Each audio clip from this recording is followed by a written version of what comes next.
All right, back here on Center of Attention. So glad to see this guy on our left. I can I just say former Knicks great. That's all I want to say. Former Knicks great. Now he's an assistant coach with the Empire. He is Darth Vader's assistant coach. Patrick Ewing himself over at Georgetown, but a couple of Syracuse guys talking to a Syracuse icon, the great Louis Orr. Thank you so much for doing this, Coach. Hey, to God be the glory. I appreciate, Gaetan is one of the guys that made my pathway in coaching very enjoyable. So anytime we can chop it up, and it's a good thing. But thanks for having me. So Coach Orr, he was my assistant coach for 4 years at Syracuse University. Kept me, kind of sane. I had a rough freshman year. Everybody's heard me reference that. So he kept me from going crazy my freshman year. He introduced me to my wife, introduced me to Nicole. Like we've been together. Like he was at our wedding. Like we're close. So this is my guy. So it's really, really an honor. Yeah, it's really great having him on today. So how you doing, Coach O? How you doing everything like with, well, first, I mean, there's so much going on, but just how are you doing? No, hey, I'm blessed. It's a lot going on around me, and not just what's in the media, what's obvious, but, as you get older, the people around you get older, family, friends, so you start realizing your mortality. So my older brother, I'm the youngest of three, but my oldest brother, he got the coronavirus, and he's been dealing with it. But God is so good, and through prayer, and he's just a fighter. He's on the upside now. He had some rough days, some rough weeks, but he's doing a lot better. So I'm thankful for that. And then my wife. She's got a cousin that's dealing with some health issues. And, just as you get older, the rooms start getting a little smaller and you start understanding more about looking at your mortality and the people around you. And then Coach Ewing. He had it. Yeah. Yeah, he's been dealing with it, but he's much, much better. He's much better. So he's getting close to 100%, not there yet, but so a lot of, I see how good God is, how he answers prayers, and that's something that I've recognized for a long time. So, hey, to God be the glory. I'm thankful to be healthy and be here with my wife and my son and my daughter and my grandchildren are doing well. So it's a lot of good things going on, too. Well, you got to say hi to the whole family for me. Chauncey, Monica, they were young when I knew them, but Chauncey was a little cat running around with us in Maui, wherever it was at. I had to come to Chauncey's rescue sometime. Y'all, I told him, don't go to the back of the bus. Don't go to Well, he wanted to hang with us. That's the first place I want to go to. He come back crying. I was like, but no, Chauncey. No, that was Eric Williams' fault. You remember that? Well, a little bit, but that was Eric Williams' fault. Those are great times. Talking about everybody coming back, and you talked about how everybody close to you, so many people close to you did have the coronavirus, and so keeping on that same topic. What does this season look like? Like, how are you even operating? Like, you're not able to recruit right now. You're not able to get the guys together for workouts right now. How is this even going to work, Coach O? It's just like we haven't used house party like this, but we use Zoom. So instead of going on Zoom and Twitch don't get along. My fault. I won't bring that name up again. But we okay. Use other forms. Listen, use other forms Zoom is not a bad word. Hoya is a bad word, but Zoom is not a bad word. I can't co-sign that. I'm wearing the Hoya badge proudly and thankful for the opportunity. But you do a lot of Zoom with recruits. You meet with their families on, and you show, campus and different things. So it's more, social media, virtual reality things where you recruit differently, watch a lot of film. And you did that before, but you didn't make decisions based on that. You were able to physically go out and recruit. Can't now. And then as far as your guys, our guys are in summer school right now, but they're all online. They're back to campus. And Etan, you live in the DMV, so things are starting to open up, but slowly, which is the right thing to do. So we're just waiting as time goes on. The powers that be in Washington, D.C., the powers that be at Georgetown University, they're going to move smartly and consciously, but I believe things will start getting back to the new normal, hopefully, sometime in the near future, not too far, maybe July, August, somewhere around there, and hopefully the fall will look more normal than it has. Okay. So with everything going on right now, and you would always have talks with us. Like, we used to talk about everything. We have long talks, and are you having those talks even with your players kind of individually, probably, or something like that, about everything that's going on, from George Floyd to the protests to the reactions to everybody? This is just an intense time right now. What are your conversations like with your players now about that? Well, you know what? Most of my conversation right now has been with our staff. We've talked about different things as grown men, adults, family men, and with my family. I've talked to players about being safe and coronavirus and doing the right things. As far as the George Floyd and the whole racial aspect of it, I haven't been able to do face to face with them, and they have parents that talk to them. But over time, we'll address, and I'll share out. But I mainly ask how they doing. Be careful, stay safe.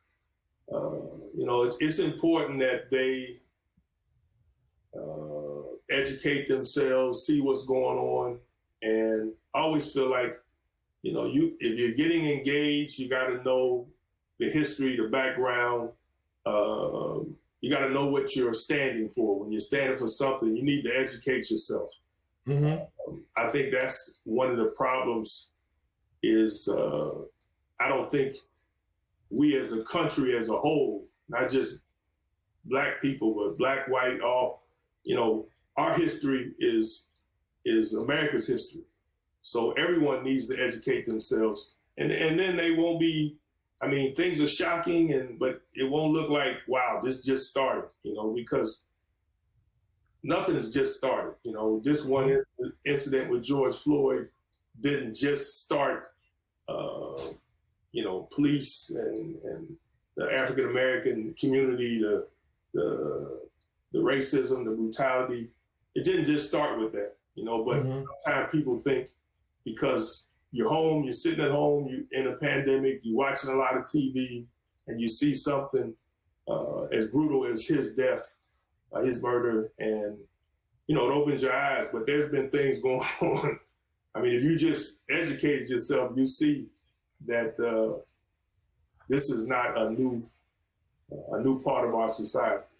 I remember my freshman year, and take, see if you can remember this, Coach O. In my freshman year, so I was playing. I don't remember who we were playing, but we were playing a team, and the white guy on the team called me the N-word.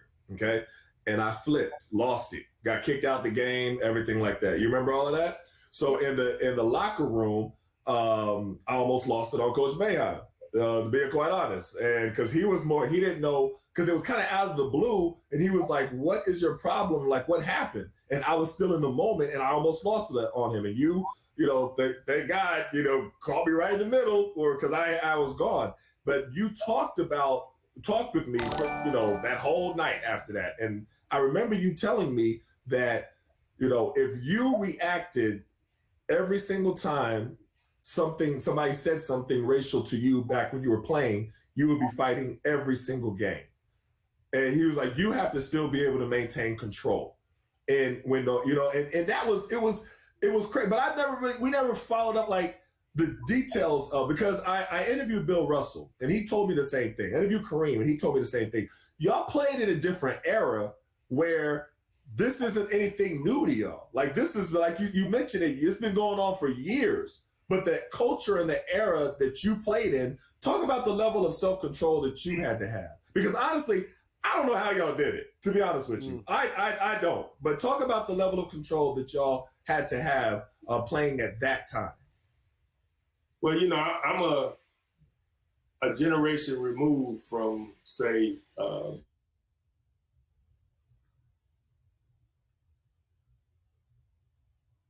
Did we lose him? Oscar Robertson, and I've listened to those guys talk. I've talked a little bit to Oscar. Back then they couldn't stay in the same hotels. They go south, and they had to stay either in hotels that were black owned or with families, with black families. So they were really breaking down barriers, racial barriers. By the time I started to play, college basketball was integrated. Syracuse was integrated. Bill Russell from San Francisco, so he was a West Coast guy. Things were a little liberal. Oscar might have been, I don't know if he's the first African-American, because I grew up in Cincinnati. I don't know if he's the first black player to play at Cincinnati, but he was one of the first. So it was different rules. Those guys broke down barriers. I didn't have to deal with that, but,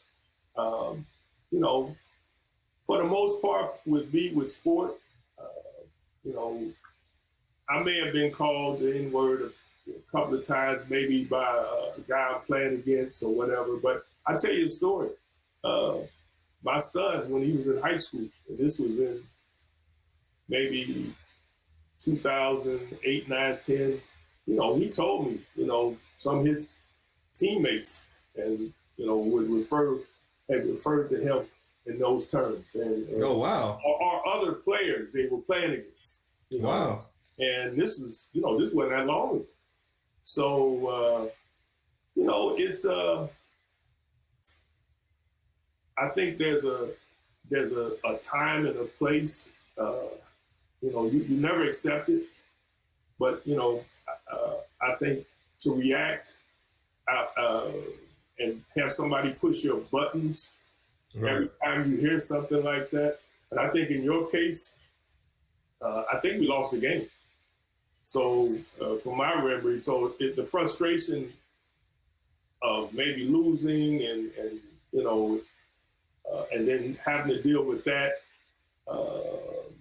it's a different dynamic. But you got to pick you. It's a way to do things because at the end of the day, you're not gonna always hear things. You're going to be called things, but you got to know who you are, and you got to handle it. I think situationally, you can't beat hate with hate all the time. You can't never. You can't just punch it out of somebody or fight it out of somebody. It's unfortunate, but that's you have to pray and you got to use good judgment, good wisdom. And it was tough. I mean, honestly, like if in that moment, if you weren't there, I would have lost it. I would have completely lost it. And but it was, that level of mentorship was something that I needed. And everybody, me and Q, we talk a lot, Quef Dwayne. And so you was that for him until you left. Yeah. It says that until you left. But while you was there, it was, you know what I'm saying? Like you was that for him. But talk about the dynamic of the importance of that relationship with athletes, especially in college, because they're young. And and different athletes are different. So you have some guys that think they know everything and not really trying to hear anything. Then you have some guys that have terrible attitudes, you know what I mean, and don't want to hear nothing. Then you have other guys that literally, like, if you say anything to them, they completely fall apart. But so you're like dealing with all these different personalities, but knowing how to communicate with each one in a way that would be the most beneficial for them. Talk about that, because a lot of people don't understand that dynamic of coaching. And I didn't understand it until I started coaching my son's AAU team. So then I started dealing with it. But talk about the importance of that dynamic. Hey, I think that's the key to really reaching people and mentoring, and even being a good parent. I mean, you got 3 children, right? 3 of them. Yeah. And you probably can't approach each one the same way. Right. You they all have different personalities, and one might be able to handle handling things a certain way, where the other one you totally might lose them. And that's where coaching, you really have to get to know your players. You really have to observe and get to understand where they're from. I think you have to, you always want it to be as fair as possible, but that doesn't mean you treat everybody the same. Like Q was a lot different than you. Right. Q was, to me, sometimes he had to bear the brunt of things that, and he could handle it. I was like, sometimes, man, you need to speak up. Right. You need to speak up. You need to say something. But his personality and he weathered the storm, and he won a national championship. Right. He got a ring. Where your personality, it was different. But I think you've always been a socially conscious guy, and I'm not surprised that you are doing the things you're doing now, because to me, you were built for this. God, that was part of your calling. But everyone's different in that way. And I think in terms of our country and race relations, and I think it's important for people to try to walk in that other person's shoes and have empathy and understanding, because if you don't, I don't think you will get touched by things and understand what people are going through and have the empathy or the support and that you're seeing now. And that's, to me, in my 62 years of living, that's probably been, I don't know what the right word is, but it's been as big a revelation to me to see people as passionate and as active in protest that don't look like me and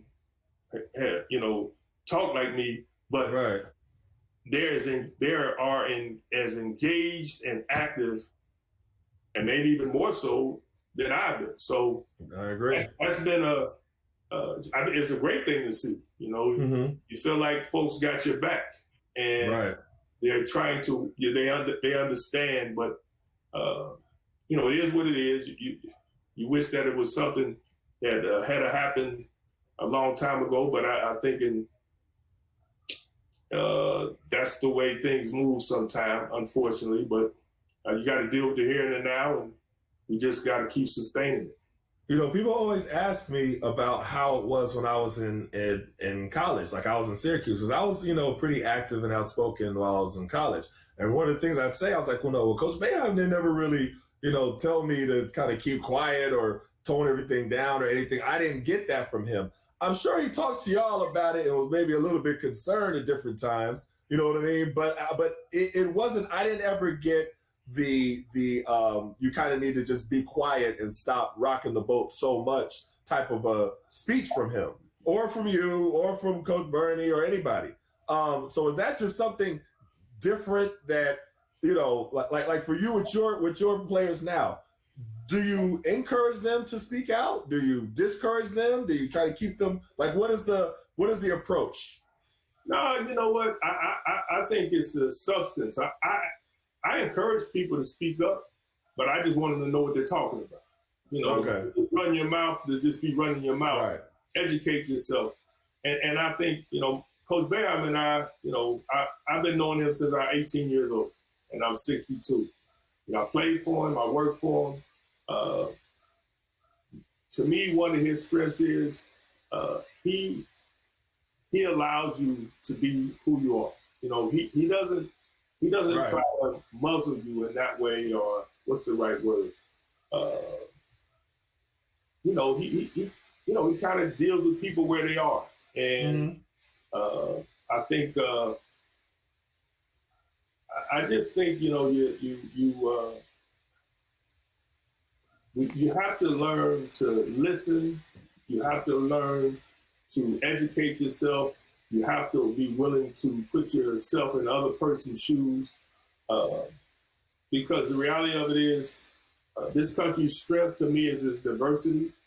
I think God wouldn't have created us all different shades and shapes and colors and heights and all this. He loves diversity. I think we have to learn to appreciate our differences, but really understand, our likenesses. I think that's really, we got more in common than we know. So I think Coach is really good about that in terms of accepting people where they are. And if you're on the court for him, he gonna fight for you. So that's something I think that he's done. But for me, it's just about, hey man, you're gonna speak up. I want you to be outspoken, but just educate yourself and understand, what you're talking about. Don't just go out there and make noise just to make noise.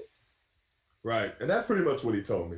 That's pretty much what all of y'all told me. So but there's something different, and this is for both of you guys, and we may have a visitor as well, and that is social media. It's so much easier to be vocal now.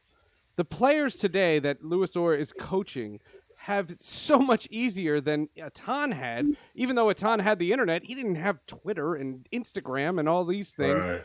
And there's a major difference there, because what has also happened is the racists have the same voice. Yeah. The racists can get on Twitter the same way a player can or a person can. And that's the weird part. So I was wondering how it's changed now as a coach of young people, because the kind of things that you guys were protesting or you guys were speaking out against, these guys can do it just by touching their phones. Not curious. What's up, Rose? Hey. Did you guys find me? Look at this. We got to watch who we give our number to. You just walking around outside? What you doing with a headset on? What's going on, Yes. I'm working on my tan. Working on your tan. So this was the most talented duo in Syracuse history. Oh my God! Of the Rosie and Louie and Bouie show. The Louie and Bouie show. And now this is Coach Orr. We didn't tell you, but we have been planning this. The minute I found out that you were going to be on the show, I wanted Rosie to ambush this show. So that was the whole thing. I'm the mastermind. We talked, but I haven't seen my friend in a while. Good seeing you, Rose. I see you in the backyard with Lake Ontario right back here. I think that's Lake Ontario right behind you. You got the best spots in the country. I just had my feet in the water, cooling it. I don't do the sun, but I do the cool. And it's so funny because y'all were like complete opposites. Like Rosie, you're my guy, but you're the countryest dude that I've ever met, right? and Coach Orr is from the city. You know what I mean? So How did different. y'all mesh? How did y'all mesh when y'all first came on campus? You being as country as you are, Roosevelt, and you being from the city, Coach O. How did you mesh, Rosie? Just like go ahead, Rose. No, we just, it was so funny because both of us walked in the locker room. We was the skinniest kids in the world and we were scared. And we were sitting next to each other. And I think we might have met between praying that we could get through practice. That's what it was. And we both were kind of quiet also. So we kind of, over time, I don't know, we felt each other out, but over time, I think our relationship continued to grow over time. And then we found out what we had in common, and then we became neighbors. And we have mutual friends. His roommate, Back Green, was one of his best friends, was one of my best friends. And then Eddie Moss was rooming with me. So, that also enhanced our relationship, and then the rest is history. Well, let me ask y'all this, because y'all didn't seem to have problems. Both of y'all liked the ball. Both of y'all could score. Yeah. Both of y'all liked to score. You know what I mean? So how did y'all mesh well? Because like with me, Jay Hart, he didn't like to pass the ball a whole lot. Coach Hart kept me from going off on him and throwing him in the locker so many different times. You know what I mean? He didn't like to pass the ball. How did y'all were able to really negotiate that and not have any problems? I think, well, first of all, we played, our style of play was a little different. Our point guard, after our freshman year, now, our first year with Jimmy Williams and Larry and them guys, now, we knew our place, because those guys, they don't score. They didn't want us to, you remember this, Rose, that Jimmy said, man, you taking our light. You taking my light. Oh, really? I love Jimmy, but Jimmy make sure he kept us in place. Like, hey, man, y'all freshmen, this, y'all do what y'all do, but this, and me and Bouie didn't make no waves about it, but, but after that, we had Eddie Moss, we had Hal Cohen. Those guys were super unselfish. And then we had each other. So we got a rhythm with each other, and we shared the ball. So, Coach has always been a high-low guy. High-low. And it was just kind of ingrained in our psyche. That's what we look for, high-low passes to each other, and, we work together. Yeah, it made it real easy, because I remember when I first got there, the first thing Shaq said to me was like, nobody's bigger than the team. And we had the conversation numerous times that on any given night, somebody's going to have that advantage, and whoever that is, that's who's going to get the ball most of the time. And if we're winning, there's enough light for everybody. But Jimmy Williams sure did. There was one game I still remember. I was walking out of the gym, never paid any attention to the scores, and I heard him say, Roosevelt Bouie, 19 points, 19 rebounds. I was about to go inside, and I heard Louis Sword, 19 points, 19 rebounds. I was like, what? Oh, when did that happen? we got to the locker room. Jimmy Williams came over to where we were sitting, shook our hands, and said, don't do that anymore. For real? He smiled for 2 seconds like, good job, fellas. Don't do that no more. Don't do that no more. and Jimmy, like I said, great dude, great player at Syracuse, and I think great mentors for I speak for me, him and Larry Kelly were great mentors for me, and they took some of the pressure off of, well, more so Rosie, because he was a big recruit, but they helped us. Shaq, Marty Burns, those guys allowed us to kind of grow into our positions, as freshmen. Yeah. So for me, that was great. They were a great resource. But really, y'all were ready-made. Like freshmen coming in, y'all was ready to go. So y'all was like, it's different. Because like with me, I had to work and get ready and get prepared and stuff like that. And me and Rosie always talked about it, back in the spring. Because when we talk to other guys, a lot of guys coming into Syracuse, they're ready. You know what I mean? Like DC, Billy Owens, Lawrence Moe, all them guys, they stars their freshman year. I had to take a different route, So when y'all came in all ready to man, for you to have to be able to humble yourself at that point and be able to defer to the upperclassmen. Because really, and y'all tell me if I'm wrong, y'all were ready to go ahead and lead and do work y'all freshman year. But what did it take for that, to have that humbleness, to defer to the upperclassmen and say, okay, we'll wait our turn? Because that's not something that all freshmen always have. Well, the funny thing with us was when we first got there, Coach Boeheim ran us like we were racehorses. And you know what I'm saying? When the player is greater than the practice, there's a bunch of nonsense that goes on. But if the player's thinking about dying, he doesn't care who scores. Whoever gets down there first, they can stop the play so we can catch our breath. And I think a lot of the times, the times and stuff that we had, we went out there, we just had to work really hard. And I don't think there was any problem with if we could go out there and get a couple quick baskets. We didn't care who got them, just as long as we could take a breath and get that W. That's what's up. And you know, time in Syracuse history, and Rose, you can correct me if I'm wrong. And this is a credit to Coach Boeheim. You know, the wealth was always spread. You know, I think, you know, the first 20-point scorer to average 20 at Syracuse under his watch might have been Billy Owens. He might have been the first one to average 20 a game, but for me, I wasn't ready made. I came in, I weighed about 170 pounds. I mean, I was very thin, you know, and I scrapped, I played off of just probably a little fear and a little heart. You know, I scrapped. I just wanted to get on the court. You know, Rosie was more established, but the way we played the game and with the guys we played and the way Coach really preached team ball, you know, it was a perfect fit for us because we could, you know, we knew we didn't have to carry the load, and I didn't think I was ready to. It's different now, Etan. You know, guys come in, they expect to stay 1 or 2 years, and they're gone. It's different now.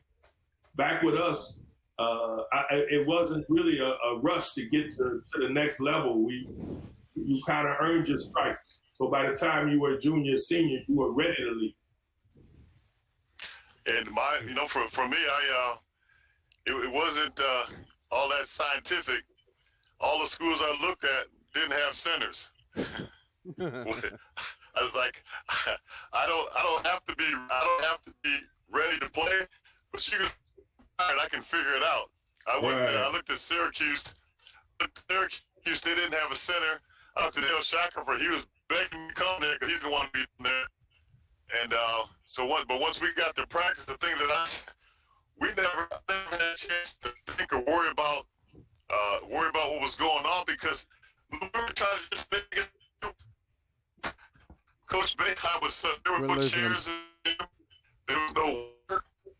You moving around too much, Rosie. Rosie. Rosie, you moving around. You going like in and out, like you going through the woods. We see the background everywhere. Listen, little Red Riding Hood over here. Louis Orr is sitting like a perfect gentleman. You like going all, and then he goes away. He's like just walking around the block. The best laid plans. We had such a good plan, Coach Orr. No, but it's 9,000 degrees here, so I'm trying not to work on. Look at this. I'm about to catch on fire. Right? It's all good, bro. Hey, well, listen, y'all know how much respect I have for y'all. You know, I tell the story all the time when, you know, especially with Rosie, where, you know, I set the record for the quickest foul out of a game in Syracuse history. And all the papers was talking bad about me. And everybody was, you know, joking with me. Roosevelt pulled me to the side and said, hey, young fella, you're going to be all right.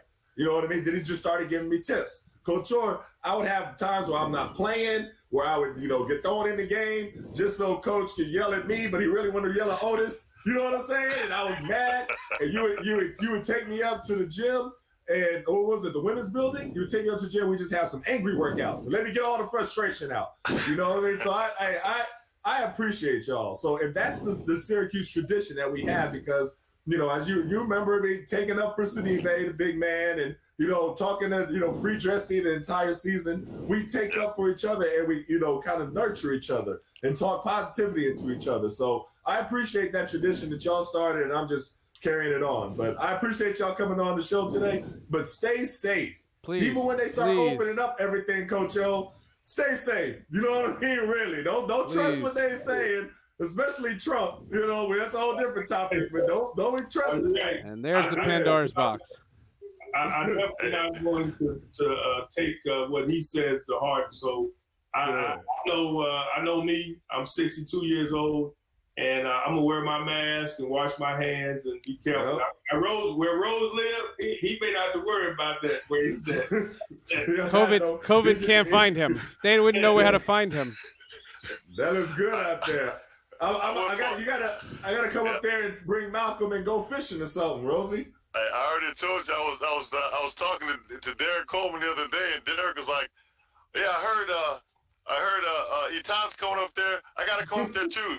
Derek wants to bring a whole posse though. He said you gotta rent a hotel and they want to go all around the lake. But Hey, I brought my great niece and my great niece and my great nephew up here. They wanted to hang out a little bit. We're driving home, and it's about 45 minutes. So for like 35 minutes, they're like, "Uncle, we haven't seen any traffic."